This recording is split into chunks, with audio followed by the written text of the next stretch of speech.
This is a News 19 special report. Good morning. Thanks for joining us for this special report. I'm Gene Upright. And I'm Trunell Moore. In the next few minutes, the state of South Carolina will execute Larry Gene Bell. What goes through the mind of a killer in their final moments? Do they feel regret? Fear? Or do they cling to their crimes, believing they'll never be forgotten? Larry Gene Bell spent his last 24 hours locked away in a prison cell, counting down the minutes to his execution. But for the families of his victims, this day had been a long time coming. Bell was no ordinary criminal. He was a sadistic predator who terrorized South Carolina in the mid-1980s. He didn't just take lives. He played with his victims, taunted their families, and left behind a trail of fear that still lingers today. His crimes were as chilling as they were cruel.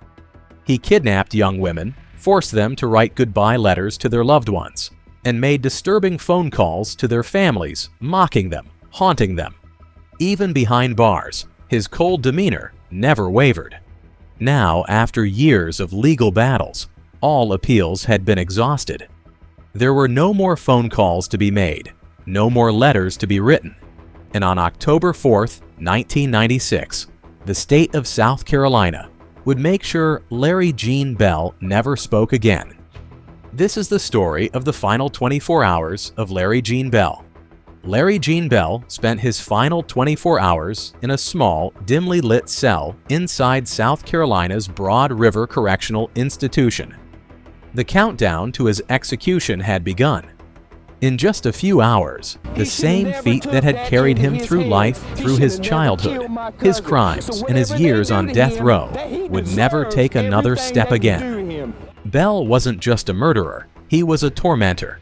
He didn't just take lives, he played cruel psychological games with his victims' families, forcing them to endure horror long after their loved ones were gone. His crimes were the kind that left scars, the kind that haunted small towns and changed people forever. But to understand how Larry Gene Bell ended up strapped to a gurney on October 4th, 1996, we have to go back to the beginning. Larry Gene Bell was born on October 31st, 1949 in Alabama. From the outside, his early years seemed ordinary. He was raised in a military family, moving frequently from one place to another. This kind of upbringing can either make a child resilient or leave them feeling isolated. For Bell, it was the latter. He struggled to fit in, often feeling like an outsider no matter where he went. As a teenager, he was described as quiet but odd. He didn't have many close friends, and those who knew him later recalled that there was something off about him, something they couldn't quite explain. He wasn't violent, but he had an unsettling presence. After high school, he briefly attended technical school and later joined the Marines. However, his military career didn't last. Bell was discharged, and his life soon spiraled into instability. He drifted from job to job, never staying in one place for long. Eventually, he settled in South Carolina, where his true darkness began to emerge. By the early 1980s, Bell had developed an obsession with young women. He stalked them, watched them, and fantasized about controlling them.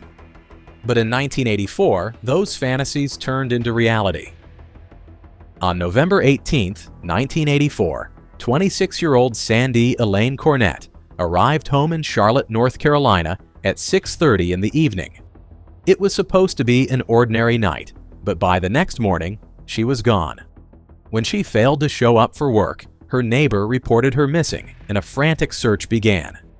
Bell quickly became the main suspect. He wasn't just some stranger, he had a connection to Cornett.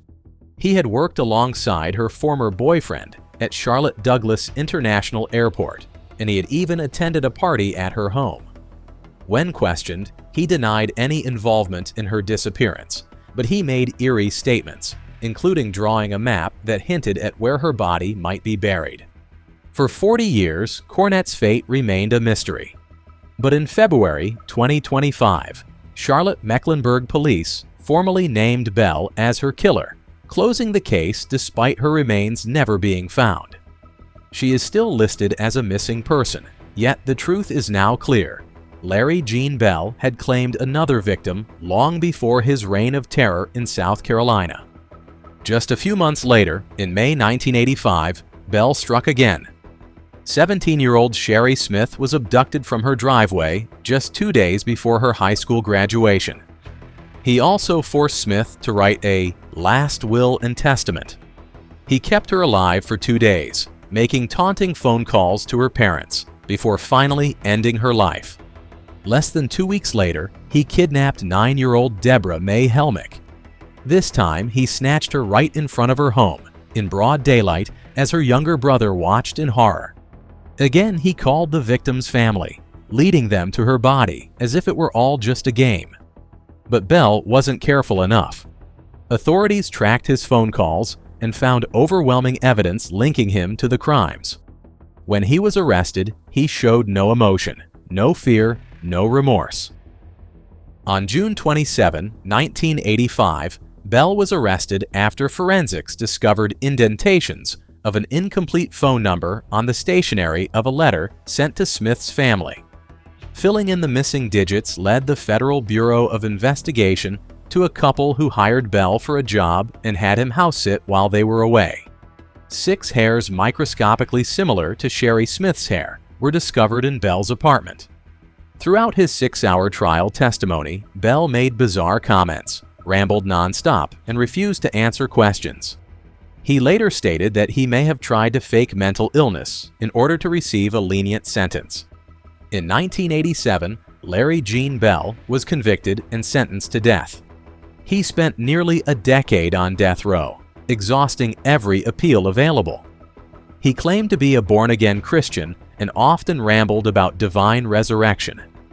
Some believed he was mentally ill, while others thought he was simply manipulating the system. For years, the families of his victims waited for justice. And on October 4, 1996, their wait was finally over. Larry Gene Bell had only 24 hours left to live. The morning of October 4, 1996, began like any other for the inmates on South Carolina's death row. The usual sounds echoed through the cold, concrete halls, the clanking of metal doors, the murmurs of guards, and the occasional shout from another prisoner. But for Larry Gene Bell, this morning was different. It was his last. Bell wasn't thinking about the day in the same way most people would. He didn't fear the end, didn't feel panic or regret. In his mind, this wasn't just the day of his execution. It was the day he would leave this world and enter heaven. Bell had long convinced himself that he wasn't just a man on death row for killing 2 young girls. He believed he was Jesus Christ. He felt he had a special purpose to fulfill, and his death would take him to heaven to be with the 2 victims he killed. In his twisted view, the electric chair wasn't a punishment, but a way to quickly end his time on earth and fulfill his divine mission. That morning, Bell didn't eat breakfast. A simple meal was brought to him, but he didn't touch it. The food sat there, untouched, because his mind was far away. The guards walked by his cell, checking on him, but Bell didn't respond to them. His eyes were distant, staring out into space, lost in his own world. What was he thinking? Was he reflecting on the crimes he'd committed, or was he focused on something else entirely? Or was he simply waiting for the moment when he would step into heaven? Doctors had recently evaluated Bell and found that he truly believed he was Jesus Christ. He claimed that he received messages from God, telling him what to do. His delusions weren't just something he said, they were the truth he had come to believe. For him, this execution wasn't about guilt or punishment. It was about his belief that he had been chosen for something much bigger than himself. By 10 o'clock in the morning, the reality of what was about to happen began to sink in. There was an urgency in the air, a heaviness that even Bell couldn't ignore. Guards arrived at his cell, moving with purpose, preparing for what would be the final hours of his life. Bell sat silently on his bed, his eyes still distant, seemingly unaware of the world around him. He was in a state of calm, almost too calm for someone facing death. It's as if he had already left this world, mentally preparing for his ascent to heaven. The guards were methodical in their actions, as they had been with every other death row inmate. They came to escort him for his final routine checks, making sure he was physically ready for the walk to the execution chamber. Bell's lack of reaction was unsettling, as though he had accepted what was coming without any fear or anxiety.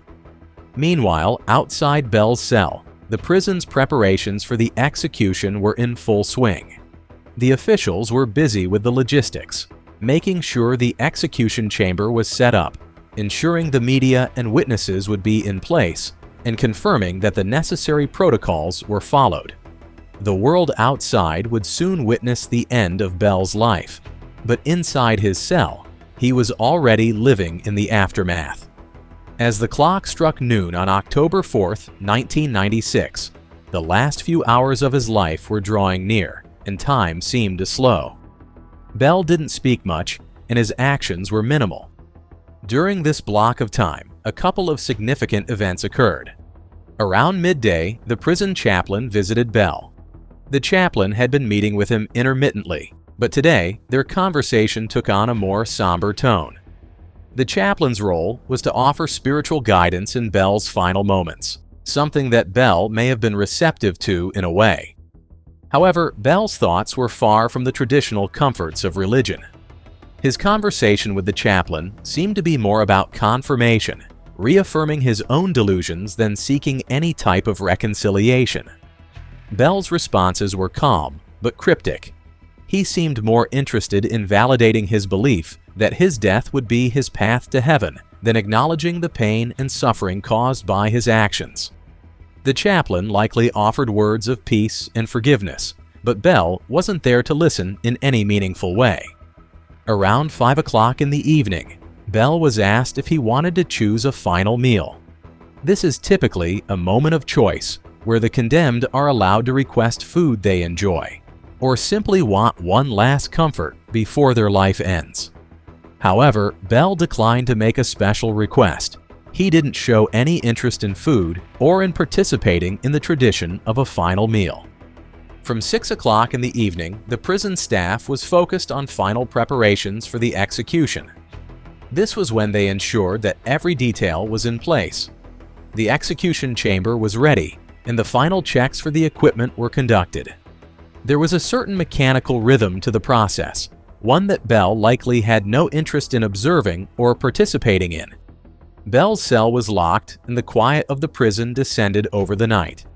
As prison staff moved through their preparations, Bell was likely left alone to reflect on his beliefs. Around 7 o'clock, a few final opportunities for interaction have been available for Bell. Some inmates may have received calls or visits, but in Bell's case, his brief time with his legal team and the chaplain earlier in the day had been his primary interactions. If any guard spoke to him, it was likely just to check on him. By 8 o'clock, any last-minute distractions or visitors had ended. Now he was alone in his thoughts. There was no sense of hunger or desire for earthly indulgence. Time dragged on slowly for him. He had no reason to hurry. As Bell sat in silence, possibly staring into space, the outside world carried on.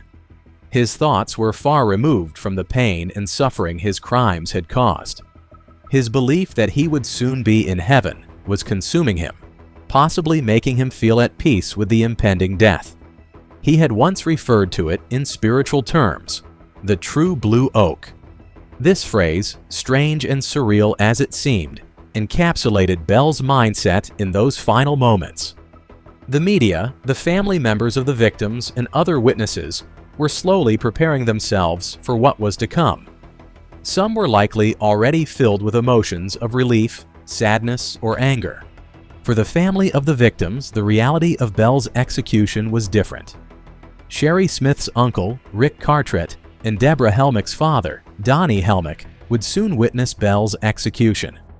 They had long awaited this moment, hoping it would bring some sense of closure, though they knew it would never truly bring their loved ones back. He should have never took that into his hands. He should have never killed my cousin. So whatever they do to him, that he deserves everything they do to him. By the time the clock neared 1 a.m. EDT, the final details were complete, and there was no turning back. Outside the prison, protests in favor of the death penalty had escalated, and the voices of those demanding justice echoed through the air. There were 150 people, a striking number considering that some executions had been met with just a handful of onlookers. It was a scene heavy with emotion, with some people quietly mourning the victims, while others vocalized their approval of the punishment. Right now there's a crowd behind me, I would say about 100 to 150 people protesting in favor of the death penalty. And right about now they're starting to do some yelling and some screaming. It's getting very close to 1 o'clock. Final execution. In the final hours before the execution, Bell's legal team made one last desperate attempt to save him. They filed an 11th hour appeal with the Supreme Court, hoping to delay the execution, but their efforts were in vain. The court quickly denied the appeal, and this sealed Bell's fate. The process of preparing Bell for the electric chair was methodical, a series of routine steps that had been repeated countless times. For others who had met the same fate, Bell was escorted to the chamber where he would meet his end. As he sat in the chair, the straps were secured to his body. His wrists, legs, and chest were all bound tightly. His head was shaved, and the electrodes were positioned on his scalp and legs, ensuring that the surge of electricity would travel directly to his body. At precisely 1 o'clock and 10 minutes, the execution began. A switch was thrown, and a massive surge of 2,000 volts at 5 amps coursed through Bell's body.